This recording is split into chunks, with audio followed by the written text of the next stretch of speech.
The relationship between Washington and Mexico City just hit a flashpoint most Americans aren't even aware of. While headlines scream about tariffs and border walls, something far more consequential is unfolding beneath the surface. President Trump's latest response to Mexico's President Claudia Sheinbaum reveals a fundamental shift in how North American power dynamics actually work. And it's not what either government is telling you. For decades, we've been fed a simple story: America dictates, Mexico complies. But Scheinbaum isn't playing that script. Her calculated pushback exposes the economic reality both nations desperately need each other, yet neither can admit it publicly. American corporations have embedded themselves so deeply into Mexican manufacturing that any real rupture would devastate supply chains from Detroit to Dallas. Meanwhile, Mexico holds leverage Washington rarely acknowledges: migration flows, energy cooperation, and security partnerships that can't simply be wished away. What you're witnessing isn't just diplomatic theater, it's the collision between outdated imperial reflexes and the messy, interconnected reality of 21st century economics. The question isn't who wins this standoff, it's whether either side understands what they're actually fighting over. Let's begin by understanding what actually triggered this latest confrontation, because the surface explanation you're getting from mainstream media barely scratches the reality. Trump's recent statements about Mexico weren't spontaneous outbursts or random policy positions. They emerged from a very specific set of economic pressures that have been building since his return to office. The former and now current president has consistently framed Mexico as both an economic threat and a solution to America's border anxieties, but this contradiction reveals something deeper about how Washington views its southern neighbor. It's not really about Mexico at all. It's about maintaining a political narrative that allows certain economic interests to prosper while keeping the American public focused on cultural and security fears rather than examining who actually benefits from the current arrangement. President Scheinbaum's response tells us everything we need to know about how profoundly the ground has shifted. She's not Enrique Peña Nieto. She's not even Andres Manuel Lopez Obrador, her predecessor and mentor. Scheinbaum comes from a technocratic background with a PhD in energy engineering, and her political formation happened in the crucible of Mexico City's complex governance challenges. When she speaks to Trump's provocations, she's not offering the usual diplomatic platitudes about bilateral friendship and mutual respect. She's pointing to concrete economic realities, to the supply chains that bind these two economies together so tightly that threatening one genuinely threatens the other. This isn't the language of a subordinate nation hoping for favorable treatment. It's the language of a leader who understands leverage and isn't afraid to use it. The historical context here matters enormously, and it's context that almost never makes it into American news coverage. The United States has treated Mexico as a subordinate economic zone for well over a century. During the Porfiriato in the late 19th and early 20th centuries, American capital flooded into Mexico to extract resources and build infrastructure that served extraction rather than development. The Mexican Revolution that erupted in 1910 was partly a response to this arrangement, yet even after revolutionary governments nationalized key industries, the fundamental economic relationship didn't transform as dramatically as many hoped. What changed was the packaging. Instead of direct ownership, American corporations learned to work through joint ventures, through trade agreements that locked in favorable terms, through financial institutions that could exert pressure without the political costs of overt imperialism. The North American Free Trade Agreement, which took effect in January of 1994, represented the culmination of this strategy.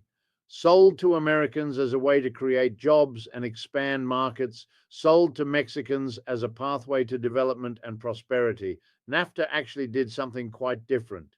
It integrated the Mexican economy into American supply chains in ways that made Mexico dependent on continued access to US markets while simultaneously exposing Mexican workers and farmers to competition they couldn't possibly win.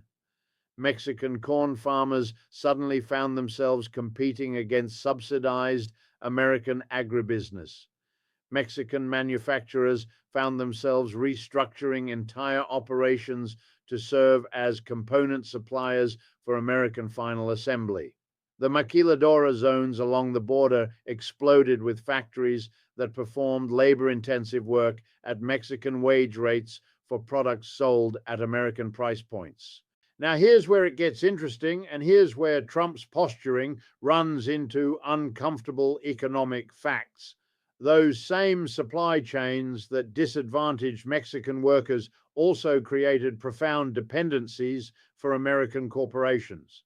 Your automobile isn't made in Detroit anymore, not really. It's assembled in Detroit from components manufactured in Monterrey and Querétaro. The wiring harnesses, the engine components, the interior assemblies, these cross the border multiple times during the production process. When Trump threatens Mexico with tariffs, or when he suggests that production should simply return to the United States, he's either ignorant of this reality or he's counting on his audience being ignorant of it. American automotive executives know you can't simply relocate these supply chains.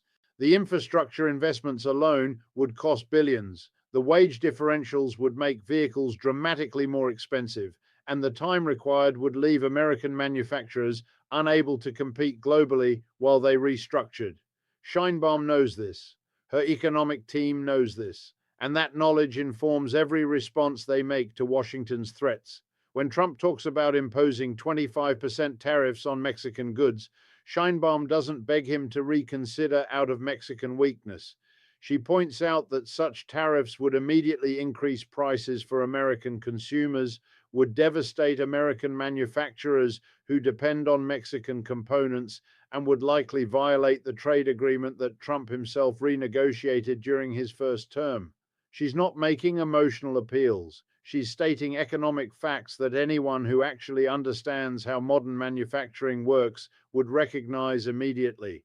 But let's dig deeper into what's really driving Trump's approach, because it's not actually about trade imbalances or manufacturing jobs in any conventional economic sense. Trump's political brand requires him to project strength against perceived foreign threats. He needs enemies who are simultaneously powerful enough to justify dramatic action, but weak enough that he can credibly claim to dominate them. Mexico serves this purpose perfectly in his political imagination. It's close enough and visible enough that border issues feel immediate to American voters. It's economically significant enough that negotiations feel important. And it's politically weaker in the sense that Mexico can't retaliate against the United States the way China or the European Union might, or at least that's the assumption. That assumption is increasingly questionable. The border issue provides Trump with endless political material because it can never be fully resolved within the framework he's proposing. As long as there are significant wage differentials between the United States and Mexico, as long as there are violent conditions in Central America driving migration northward, as long as there's American demand for drugs that creates profitable trafficking routes, the border will remain a site of tension and crossing. Trump's wall, whether physical or metaphorical, doesn't address any of these root causes. It's political theater designed to demonstrate action without requiring the difficult work of actually transforming the conditions that produce migration and trafficking. And Mexico becomes the convenient scapegoat for problems that are actually structural to how global capitalism operates. Sheinbaum faces her own political pressures that shape how she can respond. Mexican public opinion has grown increasingly nationalist over the past 2 decades, partly in reaction to NAFTA's failures to deliver broadly shared prosperity, partly in reaction to American political rhetoric that consistently portrays Mexico in derogatory terms. López Obrador, her predecessor, built enormous popularity by standing up to both foreign pressure and domestic elites. His daily morning press conferences, his challenges to neoliberal orthodoxy, his willingness to call out the United States when he felt Mexico's dignity was at stake, these resonated deeply with Mexican voters tired of leaders who seemed more responsive to Washington and Wall Street than to Mexican citizens. Sheinbaum can't simply abandon that political legacy without losing her base. At the same time, Sheinbaum is more pragmatic than López Obrador in certain ways. She understands that Mexico's economy is integrated into North American production networks, and that completely severing those relationships would cause immediate economic pain that would fall hardest on Mexican workers. Her challenge is to navigate between maintaining Mexican sovereignty and dignity on one hand and preserving economic relationships that, however unequal, currently employ millions of Mexicans on the other. This is an extraordinarily difficult balance, and it's made more difficult by an American president who seems to view diplomacy as weakness and confrontation as strength. The energy dimension of this relationship deserves particular attention because it's an area where Mexico has been reasserting sovereignty in ways that directly challenge American corporate interests. López Obrador moved aggressively to strengthen the state oil company Pemex and the state electricity utility CFE, rolling back some of the energy sector liberalization that previous administrations had implemented. Foreign energy companies, many of them American, found themselves facing regulatory obstacles and a government that no longer prioritized their access to Mexican resources. Sheinbaum has continued this approach, though with more technical sophistication given her background. She understands the energy sector from the inside, and she's not persuaded by arguments that only private sector involvement can modernize Mexican energy infrastructure. This matters for US-Mexico relations because American energy policy has long assumed friendly access to Mexican resources and Mexican markets.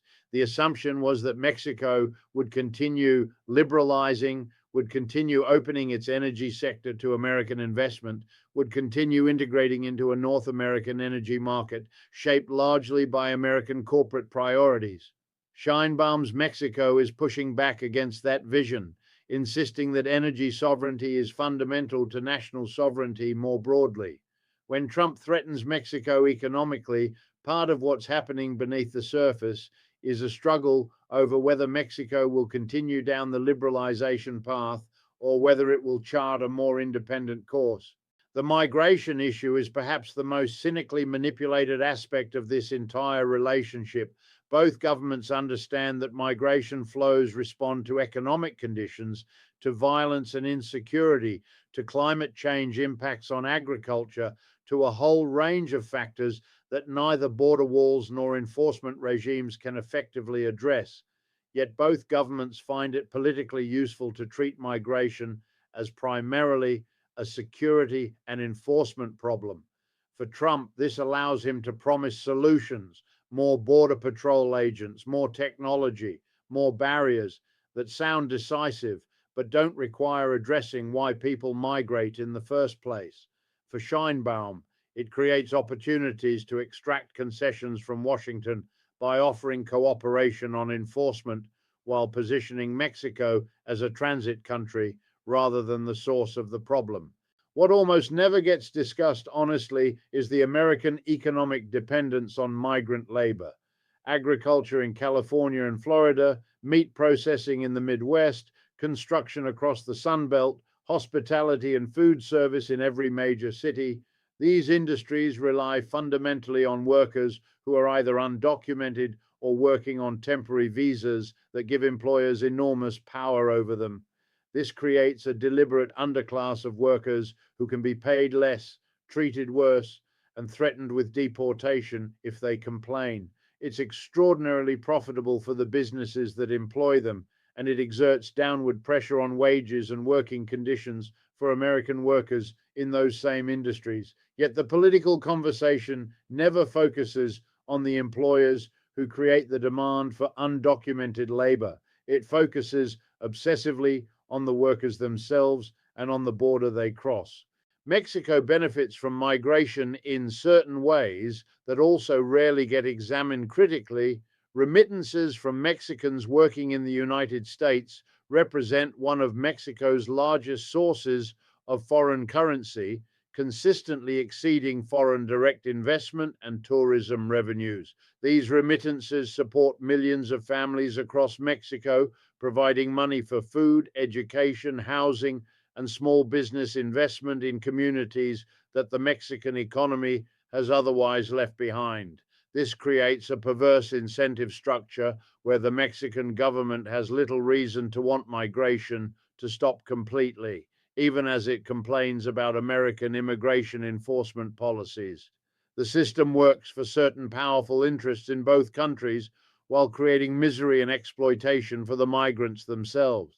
Sheinbaum has been somewhat more willing than her predecessors to discuss the structural dimensions of migration, to point out that Central American migration through Mexico is driven partly by conditions that American foreign policy helped create through decades of intervention in Guatemala, Honduras, and El Salvador. But she's also constrained by what Mexico can actually do about migration flows.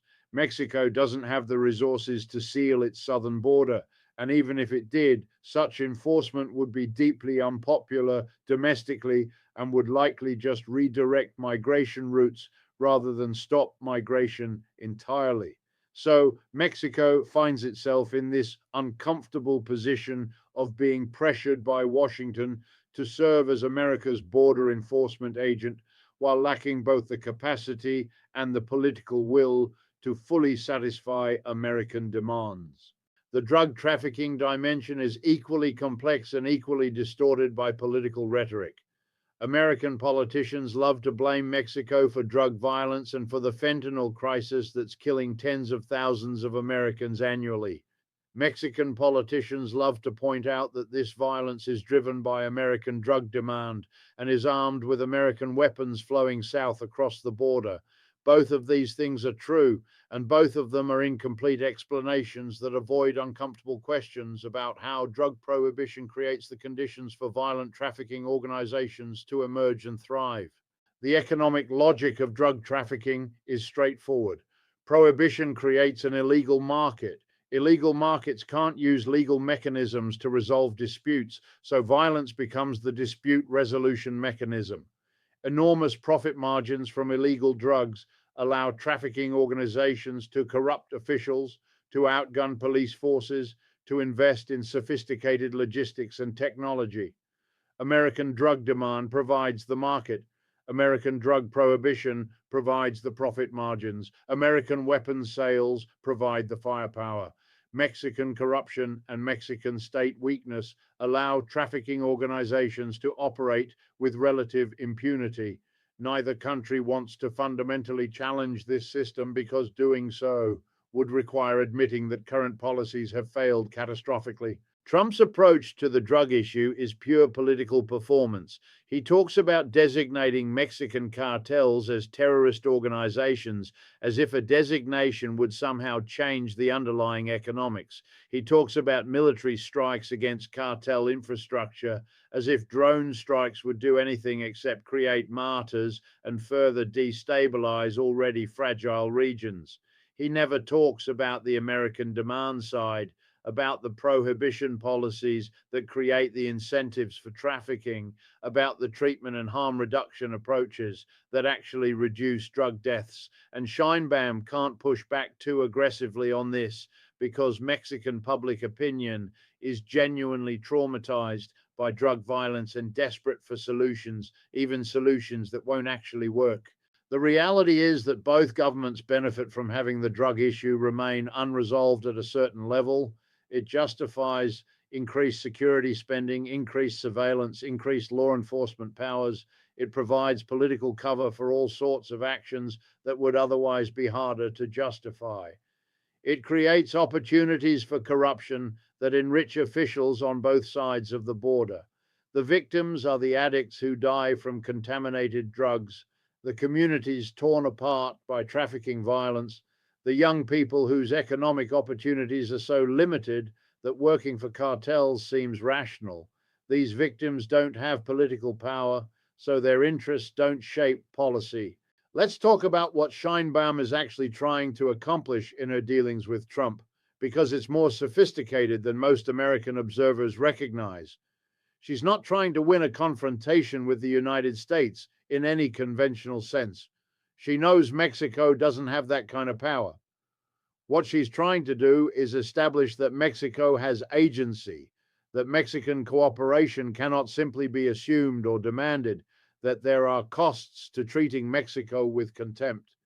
This is a fundamentally different approach than simply acquiescing to American pressure while complaining quietly through diplomatic channels. When Donald Trump threatens tariffs, Sheinbaum answers by pointing to the American jobs and price hikes those tariffs would trigger, speaking past Trump to US businesses and consumers with skin in the game. When he demands Mexico halt migration, she notes Mexico is already detaining and deporting Central American migrants at high rates and cooperating on security, and that more cooperation requires more resources and respect. It's a bid to set terms for negotiation, not accept dictates, but it's high risk because Trump prizes performative dominance over outcomes and may impose damaging tariffs or cut cooperation to avoid looking weak. The real test is whether Sheinbaum can hold domestic support if escalation comes, or whether she's forced into concessions that sap credibility. Business communities on both sides are alarmed. US manufacturers with Mexican supply chains lobby quietly against tariffs, while Mexican firms tied to US markets warn against retaliation. Still, political incentives cut the other way. Trump's base rewards confrontation on borders and trade. Scheinbaum's base wants a firm defense of sovereignty and no hint of subordination. That combo stacks the deck toward escalation, even when de-escalation would serve both countries' interests. The broader context is a world where American hegemony is clearly declining, but where no clear alternative order has emerged. The United States can no longer simply dictate terms to most countries, but it's not yet willing to accept a genuinely multipolar world where other nations have equal voice in shaping international rules. This creates these uncomfortable transitional moments where American leaders keep trying to exercise power they no longer fully possess, and other leaders keep testing the boundaries of what they can get away with. Mexico is on the front lines of this transition because of geography and because of how deeply integrated the two economies have become. China looms over all of this even when it's not explicitly named. American anxiety about Mexico is partly anxiety about alignment with Washington versus orientation toward China. China has invested in Mexico, offered infrastructure financing, and positioned itself as an alternative partner without the historical baggage and condescension of the American relationship. Sheinbaum hasn't embraced China the way some Latin American leaders have, but she's kept the option open, and Washington knows it. That gives Mexico leverage it didn't have in the unipolar moment when there was no real alternative to American partnership. What happens next depends partly on forces beyond either leader's control. A US recession would pressure Trump to de-escalate trade conflict. A Mexican downturn would push Sheinbaum to accommodate Washington to preserve market access and investment. A migration surge or a high-profile trafficking incident would trigger demands for visible action, regardless of whether it addresses root causes. This isn't just a bilateral spat. It's a test of post-hegemonic relations, whether a declining superpower can coerce its near abroad through integration and threat, and whether a mid-sized economy can turn integration into leverage rather than constraint. These questions shape how we understand the emerging world order. The human costs are mostly absent from official rhetoric. Workers whose livelihoods hinge on trade flows, migrants caught in political crossfire, communities shattered by drug violence, these people barely register beyond abstraction. Two leaders who understand the dynamics still perform for domestic politics, and that performance carries real consequences. It hardens public opinion, narrows future options, and makes cooperation harder even when it serves both sides. An alternative would begin with honest recognition of deep integration and shared constraints, real negotiation between equals, and prioritizing people over nationalist theater. It's unlikely in today's climate, but it's necessary.